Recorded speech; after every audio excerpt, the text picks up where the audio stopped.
Scrum halves play an important role in their team. This player is the link between the forwards and the backs.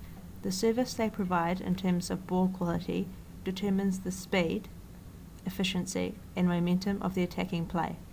Good service also allows receivers to have more time to make better decisions. In this assignment, we have focused specifically on the scrum half's pass off the ground from left to right. Although errors were observed from the other side, they were more evident from the left to right pass.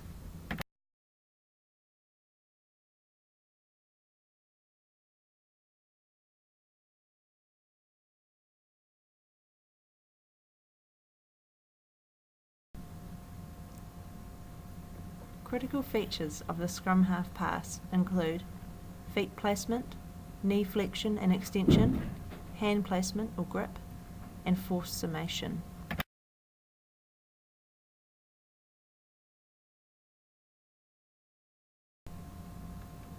Addressing the ball. This part of the preparation phase focuses on the scrum half's approach to the ball. Although the most desirable approach is to reach the ball as fast as possible, scrum halves like to get into the right position, which is equally as important. Generally, scrum halves prefer to take a banana-shape-like approach to the ball. This opens up a greater angle between the scrum half and first receiver. The approach. From this front-on shot, the dotted arrow highlights the scrum half's approach to the ball. The direction of his approach allows him to position himself into an exposed body position to the first receiver. The angle of approach. From this view, the angle illustrates the ball's potential flight path created by that initial banana-shaped approach. The setup. The last part of the preparation phase introduces 3 critical features. Back foot placement.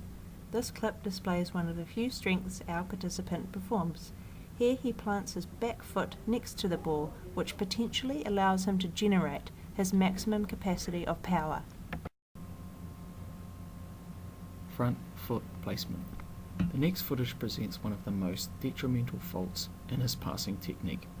This front-on view shows his right foot lags behind and is not planted, affecting his base of support. Ideally, the scrum half plants their right foot out, where toes point in the direction of the desired target, as displayed by the blue image. This creates a wide base of support. Knee flexion and extension.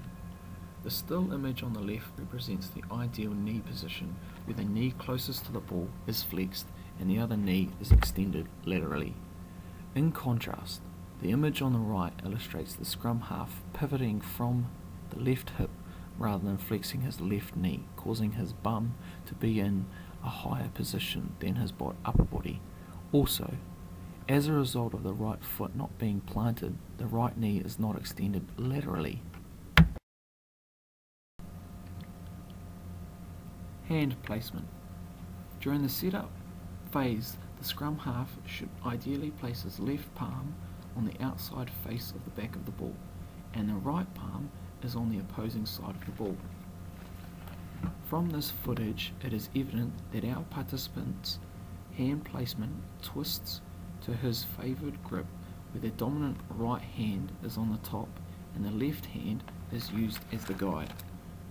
This has a ripple effect, creating further implications in the execution phase.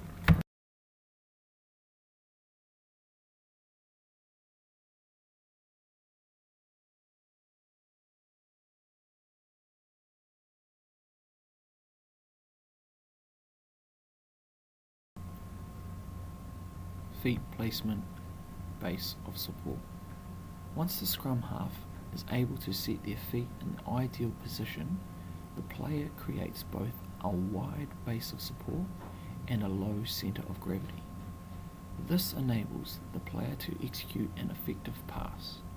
However, our participant hasn't set himself with a strong foundation, causing lateral movement and instability within his execution. Knee flexion and extension. transfer of momentum.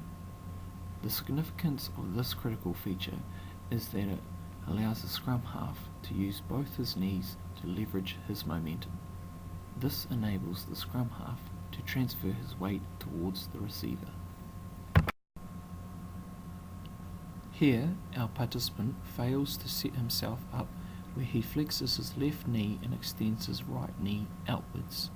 Consequently, he straightens his right knee, transferring his momentum vertically, as indicated by the blue line, rather than towards the target, which is represented by the red line.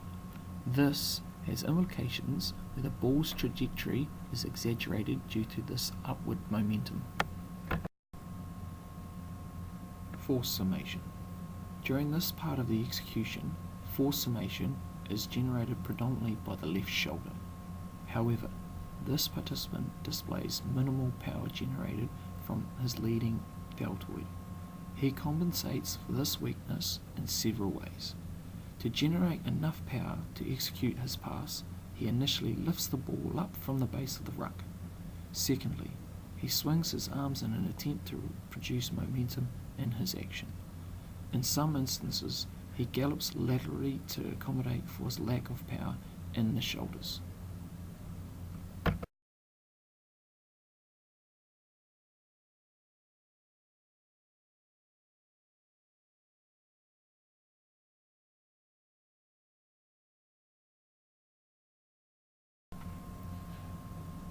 This frame emphasizes the role of the lower body during the follow-through phase.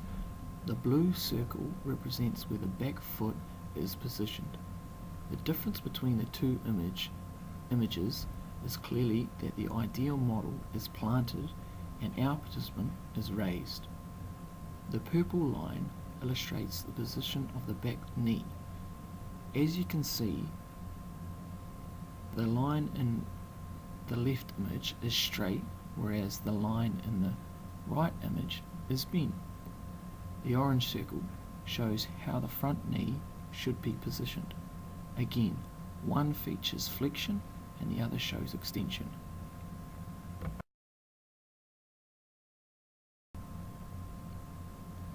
Hand position. Once the ball is released from the hands, the fingers should point in the direction of the desired target. In contrast, our participant's finish position varies from the ideal model. Once the participant releases the ball, he loses control and his fingers point away from the target.